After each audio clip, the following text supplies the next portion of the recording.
Azərbaycan xalqını Orucluq bayramı münasibəti ilə təbrik edirəm. Bütün şəhid ailələri, qazilərimizi, veteranlarımızı, vətəni keşiyində duran oğullarımızın hamısının bayramını təbrik edirəm.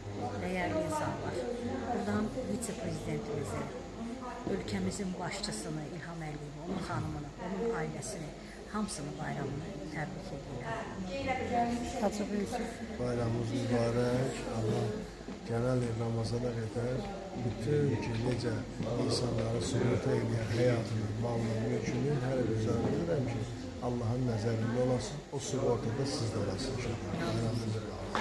Mən də Mehriban xanımın timsalında bütün şəhid analarının əllərindən öpürəm, səbir diləyirəm. Yəni bu çətin ağır bir şeydir ki, yəni insan balasını torpağa verib amma bayram keçirilə bilir.